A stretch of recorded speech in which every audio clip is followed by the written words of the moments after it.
Welcome to Primos for Life, the wrestling podcast made for the fans, by the fans. Como siempre, yo soy Eddie, el niño vaque.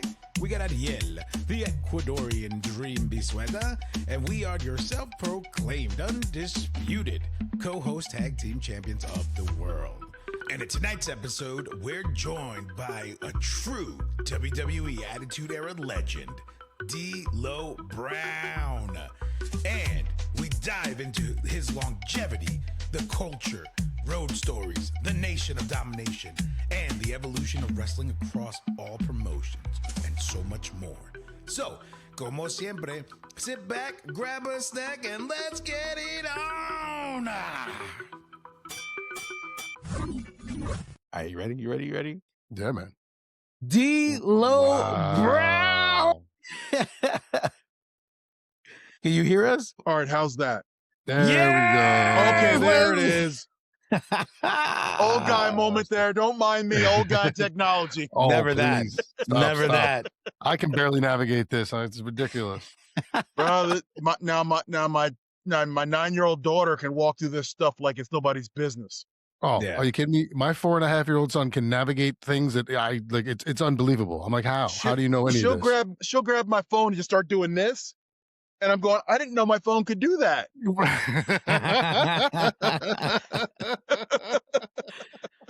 Oh my goodness. What's going on, gentlemen? How y'all doing? Well, Let me just geek out real quick. Eddie's gonna geek out for a moment. So let's, if you would indulge us, Please. I will do it. Okay. D'Lo Brown. Oh my goodness. Oh, I don't even know what to say anymore. Okay. Wow.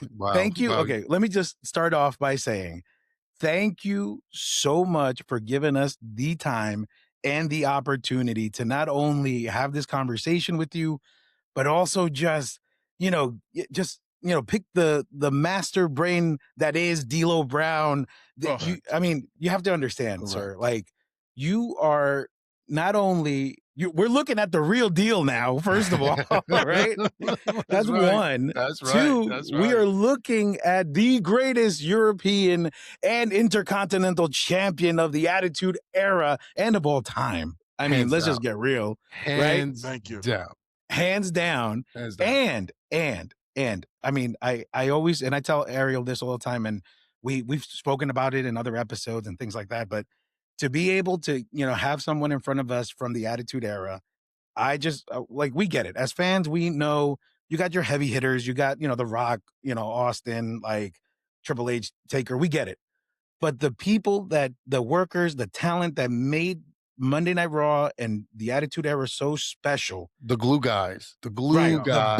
the backbone of cats. the true company ones. was the D'Lo Browns, the Steve Blackmans, the Al Snow, the Gangrels, the Shamrocks, like the Funakis, like Farouk. I mean, the list goes on. That you guys made that 2-3 hour show, obviously, because remember, it would always switch, right? But Yeah. you guys made it incredible. You guys were the reasons why we would tune in that early to watch and to see what's going to happen, because everything mattered at that point. And Right. just, okay, I'm going to stop ranting because I'm going to pass it on to Ariel, because Ariel's going to, give you the rundown, the lowdown of the show lowdown. and the format and what we're going to Give get you the into. So lowdown. please, Well, Primo, go ahead. Okay. Before I get into our lowdown, I'm also going to take my moment to geek out. Just not going to do it nearly as bad as Eddie did. What I would like to do is wholeheartedly and sincerely thank you from the bottom of both of our hearts, because we understand how busy of a man you are, and for you to be able to give a little bit of your time to two guys who just grew up watching wrestling, loving wrestling. I'm 46 years old, so I was 17 when we were in the Attitude Era. So I remember being right in that age of like DX Nation. Okay. And that was my, oh man, like me and my boys couldn't wait for Monday nights. We could, and the thing is, we never jumped ship. We never jumped to Nitro. See, We there you never go. We There you never go. jumped. So it truly is an honor to have you here, sir, because you are, as Eddie said, just a multi-time champion. You are a face who's recognized around the world. And as I said, I mean, to be able to give two guys from New York just, a quick shot and a little bit of your time is beyond amazing. And now I will stop talking and I will get in. I will say thank you wholeheartedly, and kind of go into from there. But if you have anything to say, please just I'll just say this. I appreciate the love and flowers you guys throwing at me. And I always say, yes, we were the glue guys. We were the guys who held the Attitude Era together. The mid card is what Attitude was built off of, and the main event is what drew the houses. But all the stuff I did out there means nothing if we don't have great fans watching, if we don't have people appreciate what you're doing.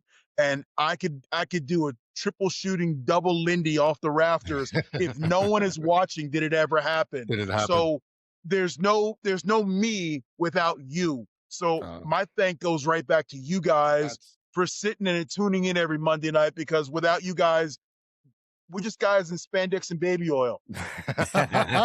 See, class act right there. Oh, So man. that's a class act response. That's unbelievable. Well, as I said, I don't want to take up too much of it. We don't want to take up too much of your time. So I just kind of want to get into what we're gonna do. Of course, basic, quick interview style. We just call ourselves a little staple question sandwich. We always start off with the same question, whether it's a superstar, a wrestler of any kind, or a fan, and we always finish with the same one. So that's our that's our sandwich. So the first question that we like to do is I always kind of start this off, just because Eddie says I word it a little bit better, and I think it's just because I just tell a better story. What is your first memory of wrestling? Like, I remember my first memory is I just remember being with my grandfather in his living room in the Bronx, watching Univision, and Lucha Libre was on. And I just remember being there, at like 4 or 5 years old, in 84, and just seeing it. Eddie was, when Kane debuted, it was when he came, oh, that's gotta be Kane. It's So gotta be Kane. what is your first recollection match? Was it a specific match? Do you remember the opponent, like the wrestlers, or is it more of just like an amalgam of everything that you just grew to see a couple things and just fall in love with this industry? And that's a great question, because there's so many things that have inspired me or made me become a fan of wrestling. But I have a vivid memory of being like 9 or 10 years old, and this is when a cable box still had a cord connected to it, and you had to push the buttons to change the channel. And I remember changing the channel and clicking on to TBS or whatever it was, and there was Georgia Championship Wrestling. Yep. And there was Dusty Rhodes. Oof. And there's Dusty telling me why he needs me, and he later goes on that night, he's getting beat up by I don't think it was a Horseman. I can't remember who it was, but there's Dusty laying there bloody with the crimson mask on. Man. And I remember yelling to my grandma, who hated wrestling at the time. I remember yelling to her, going, "Grandma, I found real wrestling," because it wasn't that cartoon stuff that WWE was doing. Right. Or Doink the WWF was Clown. doing. Yes, Right. it wasn't that cartoon the stuff. plumber and Yes. the dumpster. So when I The found it, I was dentist. like, "Grandma, I found real wrestling." And she was like, "Real wrestling?" And she just laughed. And I said, I gotta watch this. And I ran back down and just sitting there watching. Wow. And I was just enamored, and I was caught up by the showmanship, the story, the large in life characters, guys who were everyday superheroes on TV. It wasn't a movie. They were there every day on TV doing this, and they were doing superhuman things. And that was my first love, was George Championship Wrestling. And then I got lucky. I grew up, you guys are New York, so PIX and Channel 9, WOR. WOR. Used to have wrestling on. Well, down in Philadelphia, it was TV, Channel 29 and Channel 17 and Channel 48. And I grew up right in the middle, so I kind of got the best of both worlds. Oh, nice. So I saw, from New York, I saw the ICCW. And I saw them broadcasting those shows. And in Philadelphia, I got to see a lot of WWF stuff. So I was very lucky where I was. We could get channels from both sides. So, man, I got inundated with wrestling. And on Saturday, between Saturday morning, the 4-hour block, and Saturday night, the 4-hour block, I used to get 8 hours of wrestling every Saturday. Wow. And I saw everything from world class to Georgia Championship Wrestling to Florida to Mid-South to WWF, AWA. I got to see everything. So I was so lucky. I got inundated. When I found it, Right. it was there. And I was like, Right. I found the holy grail, and this is wrestling. And take it. This comes from a guy who look, I got football in the background. I love football. I love all sports. Football is my first love. Right. But when I fell in love with wrestling, there's that. Okay, think to yourself this time in the world. Right. It's after football season. Basketball season has ended. I really wasn't into hockey, and the only thing on was baseball, and I wasn't a baseball guy. So sports were dead for that like Right. 3-month period, Yeah. and there was wrestling, and it was constant. Perfect. It was there for me, and it never went away. It didn't have an off season. It was always there Nice. for me. Nice. Let's So yeah, go. sorry, long story, No, but man, no. that's Are you kidding me? That's if you what can't we're here for. if you can't see the passion I have for wrestling, even after all these years, Right. that Well, I that mean, that's something that Eddie and I always like to say during our interviews is a lot of times the reasons we do this is for the people who just, see you guys as these big galoots and tights and everything's, predetermined.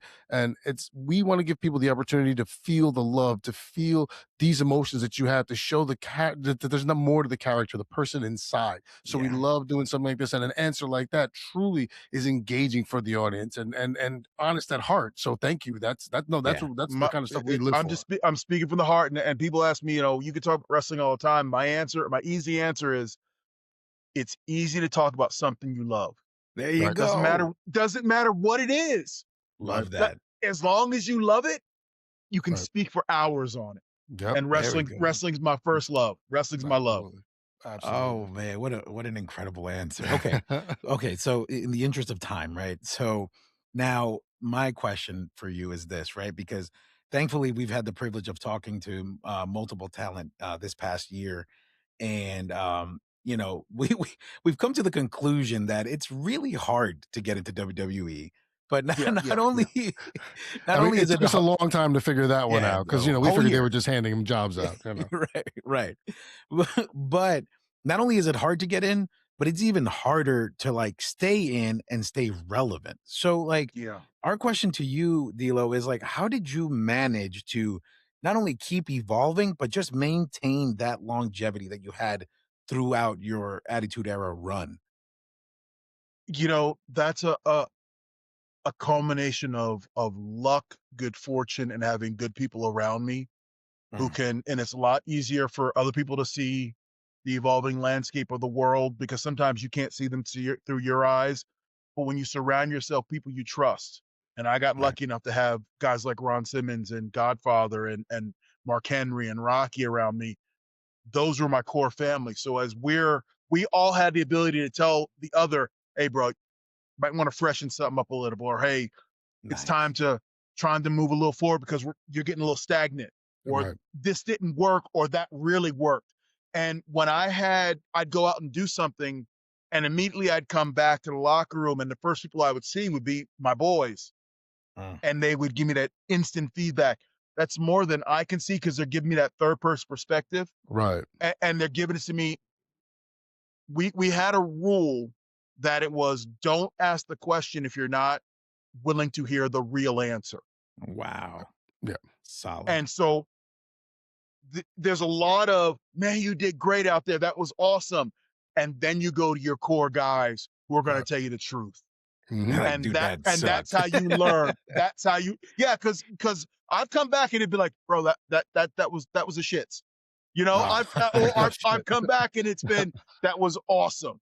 So Right. when you have those guys that you don't get offended by what they say, you just listen to what they say because they're giving you constructive criticism. Mhm. That's how you constantly evolve, and that's how you grow, is by relying on those around you that you can trust. Wow. Oof. Right. Hell, that's not a Love wrestling that. lesson. That's a life That's a lesson. life, right? I'm about to Yeah, say it That's a is. life that lesson. applies to everything. Like Yeah, it that's is. Yes, sir. oh, I mean, you have two on us today. You can talk about something if you love it a lot, and then that. So we're already at Man. two. We're only two questions in. All right. So D'Lo, one of the reasons that Eddie and I love doing this podcast, and we call it Primos for Life, is because we are proud of our heritage, our Latino heritage, and Mhm. we know how important representation is. It's something I always echo in all of our episodes, no matter who we're speaking to, is representation counts. Representation matters. So Yes. in the 90s and in the early aughts, representation for African Americans and Latinos, they were limited, often Mhm. stereotypical. Um, when was the moment that you realized backstage that you not only had to like navigate wrestling politics, but cultural ones as well to succeed or to be able to not be, looked down upon or talked about? Well, when you realize that you're on such a large stage, that is the WWE, it's the universe. Literally, the entire world is covered by their platform, and you realize how many young men and women of color are going to watch you, and how many are impressionable, like you were, like I was growing up. And it is important to see yourself in the characters you see on TV, and not just being a thief or a carjacker or any of those tropes, but to be a strong man of color and to stand up for your convictions. When you're on that platform, you're very cognizant of, bro, I got one chance to do this, because whatever I say or do, Mhm. there's going to be some little kid sitting with his grandma at 9 or 10 years old going, Mom, I found real wrestling. And they're going to live on that like I did. Right. And so you got to you've really got, it's a responsibility that you've got to put on your shoulders, because it's one that you accept for being in that position. If you don't want to be, if you don't want to be a role model, don't be in front of the people, Right. because someone is going to look up to you. And if they're going to look up to you, then you better damn sure be the person that they want to be in life, not just what they see everywhere else in the streets, or Right. on the corner. You want to be what someone aspires to become in life. And that pretty straight away, because look, I was that kid who was inspired. Ron Simmons inspired me. So Yeah. it's just that natural thing. And I and all of us, it took a minute to really wrap our brains around the cultural significance of what the Nation was. And it Mhm. represented more than just a bunch of guys being angry and wrestling. It represented men of color who were going to get whatever the hell they wanted, and you weren't going to stop them from getting it. They were going to work their ass off it. If you got in their way, they're going to kick your ass and take it anyway. Nice. Oof. Nice. I'm good. Oh, D'Lo, Just I'm drop the loving mic. these Just drop the mic. answers. Just drop the mic. That's it. Just drop it right there.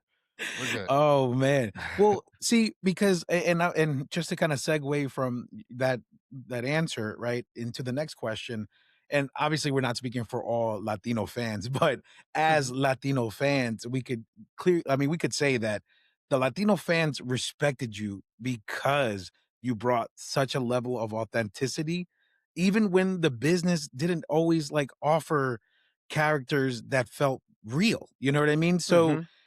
but in that same regards, did you ever like turn down a gimmick or a storyline because you knew in your heart that it didn't represent you the right way? There were a few, none that even are worth even mentioning, because for various reasons they were kind of simple and stupid. Okay. Just know that in the beginning, when you get there, you have to take what you're given. Mhm. And then the goal is to get yourself in a position where you can kind of say, I'm not comfortable with that, or can we do this a different way? Right. Um, and there were several times where, and I learned this from Ron. There were a couple things that they wanted the Nation to do that Ron goes, "Nah, we ain't doing that. We we Right. we ain't doing that. We could do it like this, but we ain't gonna do it like that." Mm, And that's the greatest teacher in the world, of seeing someone you idolize and seeing someone you respect teach you how to be a businessman, and yeah. teach you how to navigate the business. So um once I a great example in Ron of how to navigate not doing anything that was going to undermine the authenticity of what we were, what we were trying to accomplish. Mm. Wow. I mean, Oh man. well, so in that vein, you're kind of leading me to the next question because I remember vividly, Yeah. vividly for all the wrong reasons. Hmm. The DX promo Yeah. where so my question is, as you said, you want to get to a point where you can say, not comfortable, not, like Hmm. this. Was there any point where they had brought, first of all, I'm assuming they brought this to you and said, presented it and said, this is, was there any point where you were like, can we work this a different way? Can we do this? Can they just not be in straight up blackface? Was there anything along those lines? And please feel free to not answer the question if you do not no, want no, to. And we also I- get that it was a different time too. We Yeah, understand that. and once that's again, where I was going to go there. It's a different time. If I look at it with 1997 eyes compared to 2025 eyes, right. man, there'd be a lot of things I would do different. In 97, they came up to us and asked us what they want to do. And there were things that we said, no, can we not do that? Or can we do it this way? And they were all cool with it. And what they went out there and did was entertaining, and it was funny, and it started off an angle. Now, that's with 97 eyes. Right. Because the world was a whole different place. With 2025 eyes and me being this year's old, I would look at it and go, we could have done the exact same thing without the afro or the blackface. And we could have been just as funny and just as they could have been just funny, just cutting edge and gotten the angle started. But once again, that's retrospective. Yeah. I can't rewrite history. Hindsight's always 2020, right? If I were going to write that segment today, it'd be done a completely different way and it would get the same kind of reaction. 97 me loved it. 2025 me would rewrite it. I That's mean, fair. That's yeah. I mean, that's as honest as you can get, because that's Eddie and I. We did mention that. I mean, we were talking about different times, and it's you don't really want to use it as a cop out answer, but unfortunately, it's what was happening at that time. And like you said, it's the world. I mean, if that's the case, we'd never have had a movie like Tropic Thunder where Robert Downey Jr. was a white guy playing a black guy who was a black guy playing a white guy. And the satire of it was, we're laughing about it because it was funny. Because it was funny. Because it was funny, but that movie would never get made in 2025, 2026. And to me, that's a shame. And I think we can look at things and appreciate them for what they were, understand they wouldn't be done today, and not try to judge them with today's eyes. Go, well, it was a different world back then, and they did stuff a lot differently 30 years ago. Right. Yeah. Yeah. I mean, you're right about it, because the one thing that and Ariel will tell you this, like the one thing that is like buried in the back of my mind that I try not to bring up, but yet I keep bringing it up, is the Mark Henry, and Mae Young hand birth. Right, like that's another one that I could live without. Yeah. No, I mean? Mark and I were just talking about his son the other day. Oh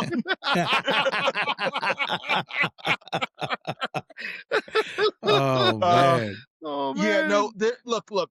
Here's the thing: is we tend to remember Attitude for all the cool things that happened and how it was cutting edge and how it was cool to talk around the water cooler about it.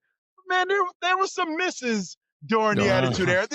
But we forgive them because of all the good stuff that happened. Right. We go, well, 8 out of 10 ain't bad. And we forget the two that went wrong. Right. Yeah. It is what it is. It's what it is. That's fair. Oh man. Okay. So let's go back to the Nation, right? So yes, sir. During that time frame, I remember as a child like watching you guys, and I remember feeling like a sense of identity and empowerment, even at a young age, because, at that time, I honestly could have sworn that you and Rocky were like somewhat Latino at some point. You know what I mean? Like as a kid, I was like, you could tell Mark and Godfather, and Farouk, like there's Dominican in there somewhere. Right. Exactly. we got the high yellow skin. We got the high yellow skin. That's what it is. So there's Latino in there somewhere. So, but going back, what do you think that what do you think that the Nation of Domination represented culturally? Like, just beyond storylines, how do you think it impacted minority communities, watching at home? Just to kind of further expand on that, because I know you touched on it earlier, but I just want to get like the full thought there. I can always go back to we were trying to show young men and women of color you could be anything you damn well want to be. And you can get anything in this world you want to get. Just be strong, be determined, and don't let anyone undersell you. And the Nation was that. It was, even when Owen was in there, it was we were a group of guys who were going to take what we wanted. Yeah. If we earned it, if we didn't, because we're heels, we could take it. Of course. Um, Yeah. we were going to get we want it because we want it more than they were giving us, and I think you can use that along in life. As a minority in this country, we can always grasp for more. We don't have to take the crumbs that are thrown. I want the whole damn cake. There you go. There you go. There you go. I want the whole damn cake. That's it. Yeah. That's it. That's man. That's I want the please. same dream. I want the same dream everybody else has. I want the cake. That's it. Yeah. No, I love That's that. I love that. And I think what makes me happy that you brought up Owen Hart is you're right. As two, guys that came up and grew up in New York, that's a melting pot in his own. You know what I mean? So I remember in high school, hanging out with my friends, and you have your Latino, you have your Black friends, but it was beautiful to have a group of friends that wasn't just that, because I had my Asian friends, my white friends, Italian friends, Yep. you name it. And I think that's what made that at that point the Nation of Domination even more incredible and more awesome, is that the fact that you guys brought Owen in, Right. it's like it no longer became, if you ever thought it was a color thing, Right. now that's completely gone, because It wasn't just It's a militant brotherhood black now. guys anymore. Like it's like no, there's the white dude there. Like yeah, And there's that's how brotherhood. I always default. That's how I always default to. We were just angry and we wanted our piece. And There you we go. proved that. We proved that when Owen came in, because it wasn't about color. It wasn't about angry black men. It was just angry men. Right. Yes. Angry men who just wanted their fair shake. That's it. That's it. Oh. And look, in my world too, I have a mosaic of friends. I don't have just all black friends or all white friends. My friends are the Rainbow Coalition. And I like that because I don't want to be around just me. Right. I want to be cultured and be around the world and be around every kind of culture I can, because you could take something from every culture and make it your own. Exactly. And if you limit yourself to I can only do this, then that's you missing out on a lot of beautiful things in this world that the world has to offer. That's truth. Yeah. That's truth right there. That is absolutely truth. That man. D'Lo, you're just coming off amazing. But so you mentioned I'm Uncle Phil, bro. I got all of it. I'm Uncle Phil. I'll take it, man. Are you kidding me? Dope. You're rocking it, man. You mentioned Owen, rest in peace, Owen Hart. And I saw I forget what it was, but it was an interview with you where you had said that one time you were wrestling with Owen, you were a little tight in the ring. So to loosen you up, he like untied your shoelaces. And then he had you to headlock, and he's like, look at your shoe. And then you're like, holy cow. And then he untied your other one. And then he said, now look at the ref shoe. And he untied the ref shoe. Like, right? Yes. So with someone like that, who's so technically sound, like, first of all, how good do you have to be to pull that maneuver off? You've got to let's start there. How good do you have to be to get three laces untied? I'll stop right there. And I say that, and if you know my career, so you know the guys I've been in the ring with, the talent, the big names, the superstars, the people no one ever heard of. Owen is the best wrestler I've ever laid hands on. Wow. He is the most technically sound. He was the most gifted. He just had a feel for everything that was going on.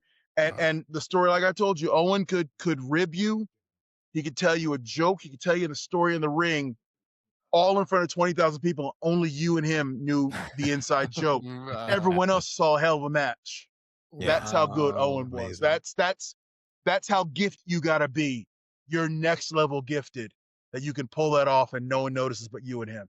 When I saw that, I was just like, you have to be like, for you not to notice you're wrestling this gentleman, and for the ref who's supposed to have his eyes on everything not to notice that his shoelace is untied too is just so part two of my question with this is, because it sounds like Owen was always just kind of a ham too. Like, was there one moment that you remember where, it was just you and the guys were just full belly aching laugh backstage? You almost broke character. Like it was because, Owen did something or someone just did something that was, is there one thing? Because I'm sure there's plenty, but is there one that was like full on that you recall? There's not really one moment, because life was always fun backstage. Guys like Owen were the life of the party. And if they saw someone down, they would get you in a good mood. They'd help you up. They'd get you going, whether it be a rib or a joke and it just, we tried to keep the backstage light and happy because we're on the road 300 days a year and we're driving 30,000 miles a year, you know, and we're flying on planes, and one night you're in Pittsburgh, the next night you're in Paris. Like it's a grind. So we've all got to, it was the locker room itself would keep us all going, and if one person was down, we'd all lift them up. So there's 1,000 moments where I was belly laughing, 1,000 moments where I literally pissed my pants with laughter. And all of them are just because of the brotherhood that we had in that locker room. And every locker room is the same but different in many ways. That locker room today, the WWE, they've got their guys who are the guys who are going to keep the spirits up. They've got their ribbers, they've got their jokers, and it's thankfully I had good guys like Owen and Davey who were always ribbing everybody.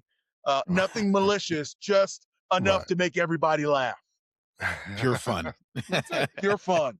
Just enough to get everybody laughing. Okay, so just to kind of add on to Ariel's question, but in a different way, right?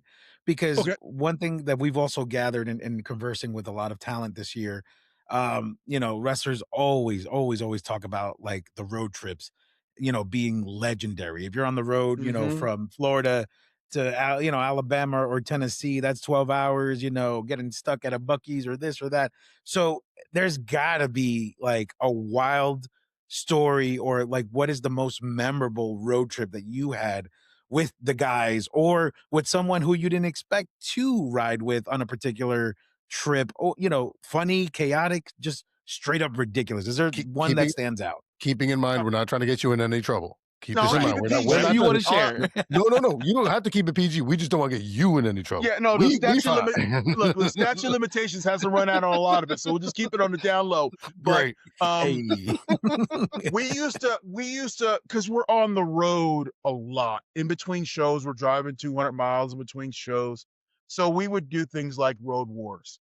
And road wars are, let's just say if you went to Burger King, you didn't completely finish your sandwich, or if you had a bunch of like half-eaten hot dogs in the car, you would kind of put them in a pile and you'd keep them in the back seat. And as you're driving down the road, if you see any of the boys, you pull up, window down, 80 miles an hour, and you start throwing the stuff out of the car at them. Just food. Okay, so this is Road War. So I'm going to tell you the story of the Magic Bullet. Okay. And I like this already. And so in one car, it's myself and Mark Henry. Okay. And in the other car, it's Rocky and Brian Christopher. Okay. And Brian Christopher's driving their car, and Mark is driving our car. And so Brian Christopher comes up, and they fly up next to us, and they throw like a milkshake at us. Oof. On the window, right? Mark turns the windshield wipers on, and Mark's like, "What do we got there? What do we got in the back? What do we got in the back?" And now I'm jumping in the back seat. I'm like, "What do we got? What do we got?" And I go, "Bro, I got a half-eaten burger. I got a half." And Mark goes, "Give me that." And so they hit us with the milkshake, and they drove on. So Mark, he floors it,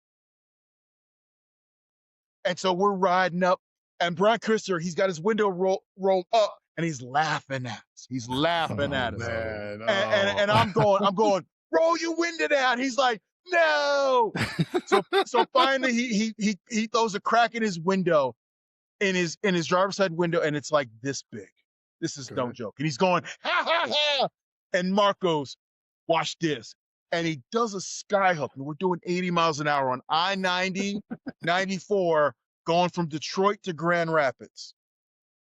And Mark goes, and he hooks it, and you see this burger go, and right through the crack, right on the Brian Christopher's chest, and all you see is Brian Christopher going, it was the most impossible shot. And Mark was like, I made that. I was like, you made that. And for the next 2 hours, we're laughing our ass off, because like, how the hell did you make that shot? Wow. Like Michael Jordan couldn't make that freaking shot. The burger was bigger than the opening, but somehow got in there and all you saw was mayonnaise, lettuce, Nice. tomato all on Brian Christopher's chest. And that was the magic bullet. And Mark Henry and I talk about that till this very day. That is awesome. I That is mean that. hysterical. I mean, that's just simple physics. I mean, at 80 miles per hour, the velocity of the burger just Yeah. kind of shrinks into the window. No, Right. I'm It just kidding. shrinks. I don't know. And I don't know. I was you just take in messing. the coefficient of the draft, and I don't know how he made that. I don't know how he did that. And if I hadn't seen it with my own eyes, if Mark would have told me the story later on, I'd have called him a liar. If I hadn't seen it with my own eyes, I wouldn't have believed it. Oh my gosh, man! And you know what? And what's crazy is if that would have happened in 2025, you would have had your phone. We could have, like, we all could have would seen have, it. yes, because now everything is no matter what I'm doing, I'm holding this up. Back then we didn't have that. It was, man. you know, I'm not gonna pull out a freaking Kodak camera and take pictures. You gotta wind Wait, it up. Let me wind that in. Okay, let's take two. Take two on it. Hold the burger. Oh man, that's awesome. That's great. Well, D'Lo, so you've seen, I mean, this wrestling game from, like you said, when you found it, you know, and said, "Grandma, I found real wrestling," to where we are today. So another two-sided question in terms of, you know, your answers. So if you could bring back one element of old school wrestling that this generation of wrestlers have never experienced, you know, a vibe, a tradition, a backstage ritual, something like that, what would it be? And B, if you had to make a move that has been deemed illegal and bring it back, what move would that be? No matter how old that was. So, Okay. So that's why I'm hitting you with a two-parter. Sorry, so. No. So the first part of that question, I would, if I could bring something back for this generation to experience and feel, would be when the fans knew a little less and thought it was more real, and got caught up more in the actual physicality of what we're doing, and it was more being spectators than critiquing. Which it is what it is, but I there's a certain feeling when you can make an audience believe. Right.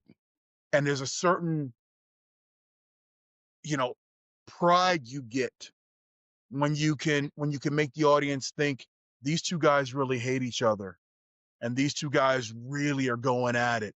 And yes, I appreciate the athleticism what we're doing today.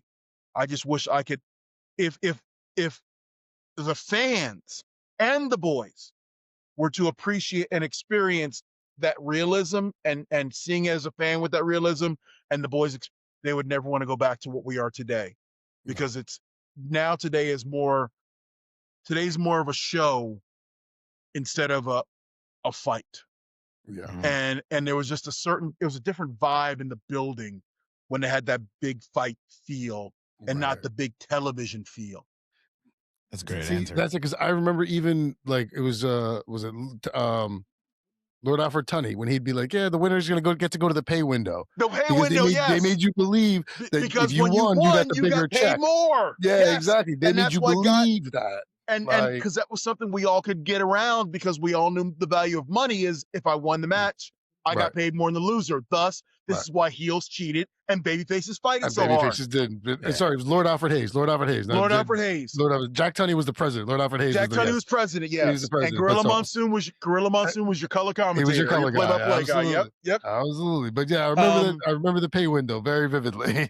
Yeah, no, that would be the one thing. If I could let this generation experience the realism, they would never want to go back. They would never want to go back. Okay. And then what's the move that you would bring back? That's a good one, because, man, there's really nothing that's not being done right now that's deemed illegal. Right. Yeah. Because there's no longer illegal moves, because we all know it's a work. So it's not like back in the day when the pile driver or the DDT scared the ever loving hell out of you.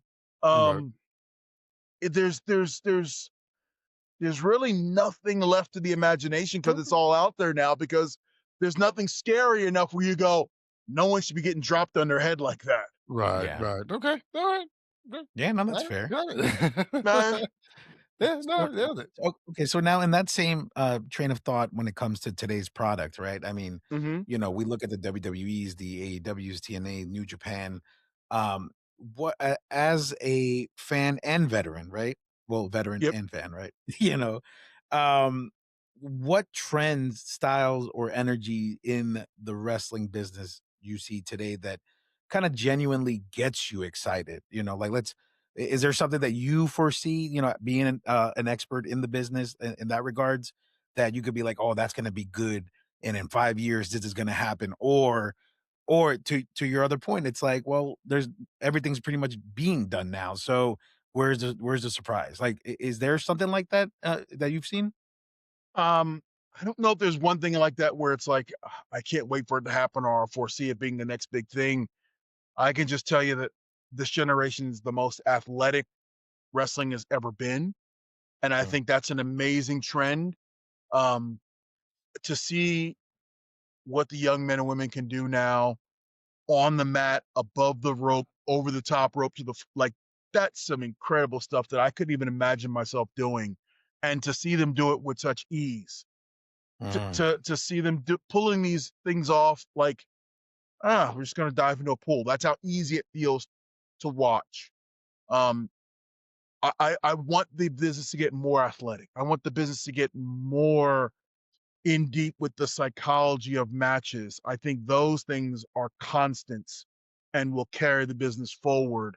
And as long as there's young men and women who fall in love with this like we did, there's going to be a steady line of talent ready to there you to go. be the next one to go bump. There you go. And that's to me is a beautiful thing. That's it. okay, That's okay. it. That's So great. so so then D'Lo, to kinda just add an additional piece to that question, and Hmm. then I'll pass it on to my primo Ariel to bring it home with our, staple sandwich question smorgasbord that we do. See, I already Staple butchered it. question sandwich. Jesus, Can't get man. you never get it. I don't know Question why. sandwich, bro. My bad, my bad. Okay.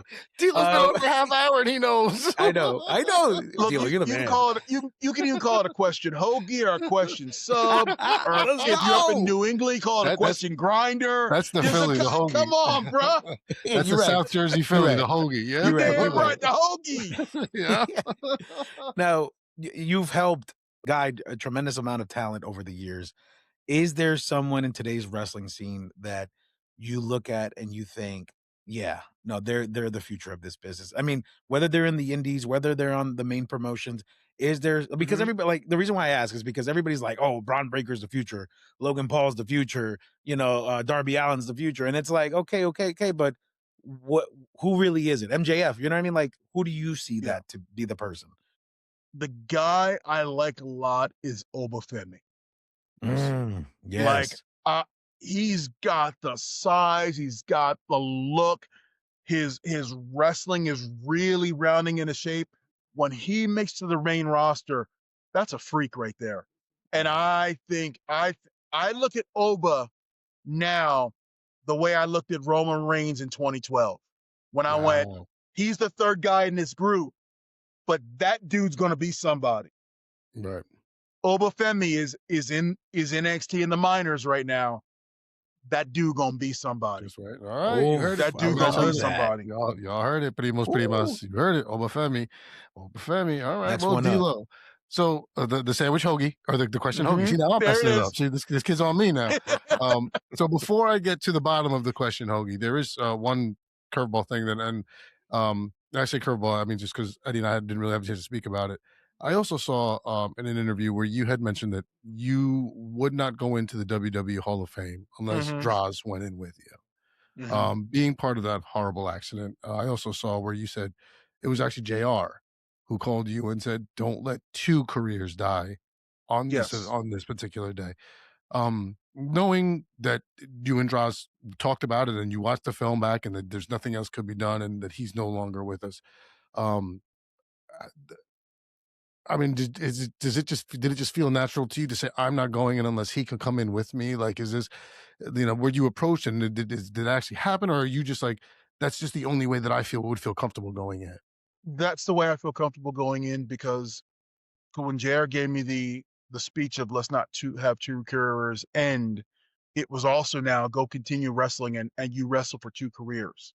So it is only fitting that if I'm ever fortunate enough to go in as part of the Nation or by myself or whatever, uh, I would love Draws to be there with me. Um, he can't be there physically, but in spirit, it would be a full circle moment because his career got cut short, and I need his career to have a nice bow at the end of it as well. So for me, that he's he's my brother. He's my brother from another mother, and we're linked forever. And I carry him with me everywhere I go. So why not carry him through the doors of the Hall of Fame? Class act, D'Lo Beautiful. Brown, class act. And then let me get to the bottom of the hoagie. I mean, you've done it. You've done. Usually we say this question for up and coming wrestlers. You've done it. You've faced some of the greatest people to ever lace their boots. So our question would generally be, your dream match. But who is someone that on the current roster that you think Mhm. you would have just a spectacular 5-star match with, and who is someone that you never had a chance to face, or possibly was no longer with us, that you would have liked to have Mhm. had that match with? Well, the easy answer is today I would wrestle Roman Reigns because it'd be the main event at Mania and it'd be the biggest payoffs. Wow, But another draw like That's answer. we got that answer before. You're number 2 come on on, that bro. But one. I would love young D'Lo to be in the ring with a Braun Breaker or Oh, nice. a Bronson Reed, or I'd go out there with Cody and try to turn it up and have fun. Okay. Obviously the mainstays Roman and all those guys. I'd love to have gotten in there with, you know, 35-year-old D'Lo, because that's kind of when I really knew what the hell I was doing. And if I could ever have a dream match, well, I've always said I would love to have wrestled Shawn Michaels. Um, I would have loved to wrestle Kurt Hennig. Mr. Perfect. I Nice. thought Mr. Perfect was probably the most all around well rounded wrestler I'd ever seen. Mm. And from the time I was growing up and then finally getting there and meeting him, it was pretty cool. Um, yeah, yeah, I never got to touch Shawn Michaels in the ring because DX and Nation never touched one because he was going through. That's when he had his back problems and he kind of left. Right. Yeah, yeah, And yeah. When then they brought Trip got elevated to the top. Um, and then I would love to gotten there with Bret Hart and definitely. go in there with that technically sound wrestler to see if I could freaking go toe to toe and If you hold could up go with them. and stand next to him. You in any aspect of life, whether it's wrestling or sports or work, when you see the best there is, that's the measuring stick. You wanna stand up and measure yourself next to him and see where I stand. Right. So Fact. I would have never shied away from anyone who you consider the best in the world or the best in the business. I would have jumped at the chance to get in the ring with because I just wanted to see where I was. Dope. Oh, man, Man. what an answer. D'Lo Brown, the great. I want you to see. You see these belts right here? I Mm-hmm. purposely got the European belt because of you. If you look over my shoulder, there she is sitting on Yep, Right on the there. I see ledge Right it. right there. there. Right there. Yeah. Yeah. I She's caught sitting that. right there. As soon as you turned it on, as soon as you turned the camera on, I was like, oh, there she is. She's sitting right there. That's my mistress. I'll protect her. No, but D'Lo, I just again, let's take this opportunity, to really thank you so much for your time. Thank you Yeah. for the opportunity. Thank you for being so amazing and candid and just hysterical and awesome and knowledgeable and just all the above throughout this conversation. I can't wait. We can't wait to chop this up and put it out and let the world see. But before we let you go, this is where we always provide, all our guests the opportunity to go ahead and let our listeners know where they could find you. If there's any matches, websites, anything Social that can media lead them presence. to you, Right. social media wise, email wise. The floor is yours. Please share with our listeners, our primos and primas. Where could they find D'Lo Brown? Oh, I appreciate it, guys. And before I even go into the hard cellar where you can find me, I appreciate you guys. You're authentic, you're Oh, real, you're knowledgeable, and you're professional as hell. And I think that's the biggest man. compliment I could pay to you guys is you're professional as hell. Coming from you, that is, you have no idea. Just boys, my my one word advice is keep up the grind. Just keep up the grind. That's let's all you got to go, do. D-Lo. Just Got it. keep Let's up the grind. That's go. it. That. I hope From you your know, lips. as soon as the season's From your over, I'm gonna like go to my wife and be like, D-Lo Brown said we were amazing, and I'm just gonna cry. I'm just gonna, There's going to be a lot of fanboying. There's going to be a lot of fanboying. But let's get It's into it. Dilo, please tell the world so where they can find you. you can find me. I'm always on Twitter at DLoBrown75. And my old joke is I used to be the only verified Dilo, but you can buy a blue check for $5 now. So you got Good to point. look for me. And then you'll find me on Insta at Dilo Brown LFC. And on there, I talk everything from Liverpool football to Chicago Bears football to where I'm at, what I'm doing, any of my thoughts on the business. It's all there in living color. I go over some old matches, throw up some clips of the glory days. So, find me on Twitter or on Insta and look, interact with me. I love interaction. Drop in the comments and say some stuff. And I'm on there every day. I'll say something back. let's And you can go. you can get my coming and goings all over there, man. So come hit me up. I'm easy to talk to. That's awesome. That's Awesome. awesome. Dilo Brown, man. Well, you're definitely gonna get. I'm following you as soon as I get out of here. I'm following everything that you have. So you're gonna see my name pop up a lot. But once again, man, like we truly like. I mean, Eddie and I have been at this for a year. So to be able to have someone of your stature, of your candor, just come here and, like you said, chat with two guys who just grew up loving wrestling. And honestly, and I'm not just saying this, you are a big part of why we grew up loving Absolutely. wrestling. Because, like you said, those glue guys, the guys that we know that worked in the ring, I mean, it was always great. The head shake. I remember when the Nation was there. I remember I watched you and Rocky, and I looked at my brother and my best friend, and I was like, these two, there's something about these two, and both of you were, I mean, just absolutely amazing, man. And so what I got to say is fanboying out, 16-year-old me is losing his mind right now. 46-year-old me is doing a real great job of keeping it in check.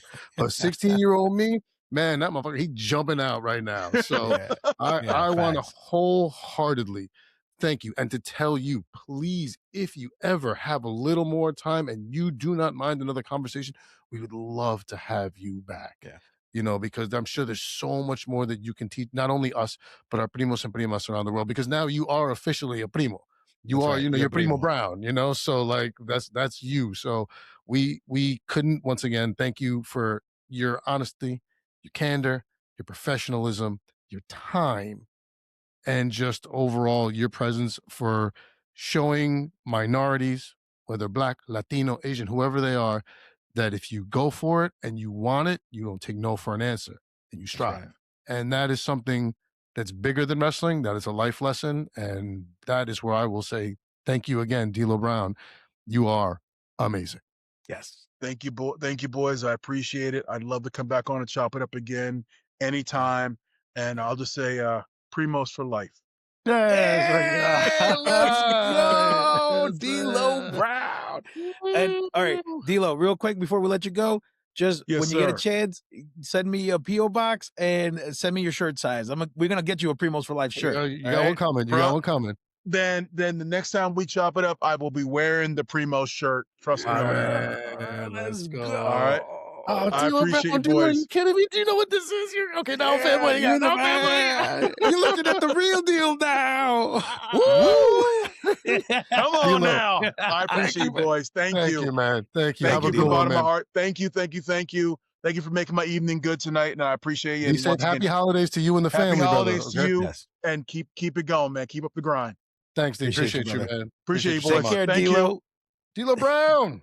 Better recognize. Take care, brother. Yes. This is the best. Are you kidding me? I can't. This is the best. Bro, that was ridiculous. Okay, first of all, let me just say, Primo, after a year of doing this, my man, I could have sworn as you were asking your questions, I'm sitting here and I'm like, am I watching ESPN? Am I watching a 30 for 30, bro? Because, dude, like the evolution of this podcast has been wild to see you work, my man. Well, I I mean, am so proud of it's you, and I props to you, love you, man. bro. I'm Whew. bringing what you're bringing to the table. I'm just trying to match your energy. You're out here running it, giving it all. So I got to do the same thing, and especially when we got D'Lo Brown on. So, but I thank you humbly for the compliment, man. And like I said, I'm only this good because you bring me to your level. So that's all I can say. Primo. That's all Yes. I can say, bro. That's it. But I mean, for the Primos and Primas, listen, I'm really sorry if you guys are annoyed by us geeking out right now, and you can turn the episode off, but we hope you don't, because this was truly a moment for Eddie and I. Like, this Yeah. truly was. And I can't thank D'Lo Brown enough. Like, Yeah. he's awesome. He was authentic and real and honest, and I love that he didn't shy away from anything. And it was fantastic, man. It was truly, truly magic. I hope everyone, as I always say, I hope everyone enjoys listening to it as much as we are making it. But this was definitely one of the highlights of the year so far. Yeah. And to be honest with you, to kind of just piggyback on that sentiment and also bring it home, um, for us to look back and say, hey, man, let's start a podcast. What are we going to talk about? What are we going to do? And then one of our first episodes, it's like, who had the best frog splash, which I'm glad we didn't bring up. But, Yeah, no, because but are you kidding me? He would have frog splashed me. He would have got my address and been like, "I didn't make your top 3, you mother." you're looking at the real, but no, listen, Yeah. but to sit here and end the year of our season 1 of the first season of Primos for Life with D'Lo Brown. If you told me a year ago that we were going to start a podcast, B, we were going to be talking to wrestlers and end the year with a WWE Attitude Era legend, one of the best Legend. intercontinental and European champions of all Listen, time? the best European, hands down. There's not even a question. They're one of the best I see, but I can wholeheartedly say the best European, Facts. hands down. That I can And give him absolutely. I'm just sitting here and I'm just like, bro, I wouldn't believe it. I wouldn't believe it. But on that same frame of thought, I'm just very happy that we got to this point. I'm glad that we're finished this year strong because next year it's going to be even better, brother. Coming back. We coming back, y'all. Y'all wait. You think we're annoying now? Woo! Just you wait. Just you wait. It's gonna be Yeah. more annoying. Well, on that note, Eddie, I'm gonna let you do it. I'm gonna let you rock out this time and send us. Yes. No. Bro, I know because you need to simmer down. Yeah, but so excited. But let's take this opportunity to go ahead and thank all of our primos and primas, our listeners. When I say that we truly, truly love and adore you, we truly mean it because you have no idea. We see the numbers, we see the responses, we see the shares, we see the likes, we see the reposting, we see the interactions on the website, on Instagram, on TikTok, on YouTube. Every day we're seeing somebody new come through, and it's happening organically, and we're happy in the way that it's happening, and we love every single one of you. And if you want to continue to support us and watch us, you can find us at primosforlife.com. And what do you got to do when you get there, Primo? You smash the like button. You smash the like button. You subscribe. You smash more. Whatever button it is, just bah. Yeah, man. Do it. Pero, bueno, Primo. I mean, I'm gassed out, man. I mean, I need shit, dude. I need a few moments to myself. No, this was great, and as Eddie said, we couldn't do this without you guys. It's a great ride. It's better when you're on the ride with us, and humbly, two guys who started, 9 months ago to almost 12 months ago, and the first episode, if you go back, and please don't go back and listen to it, anybody. Don't go back, but see the growth. Well, okay, but remind see everybody the evolution. I was sick on that first episode, and our headphones. It was either way, but no. We wholeheartedly thank you guys. Like, this is all great, and it's just so much greater because of you guys. Primos, primas, everybody who takes a moment of time to give us a listen or a play. Thank you very much, wholeheartedly. Can't thank you enough, and thank you once again to the amazing D'Lo Brown. And I'm going to go, but before I leave, I will leave everybody with the usual. Nos vemos cuando nos vemos. Muchísimas gracias por todo. Thank you very much, ladies and gentlemen. We appreciate it. Love you. Yes. We will see you when we see you. We love you. Take care. See you at season 2, baby. Yeah. Ciao. Ciao.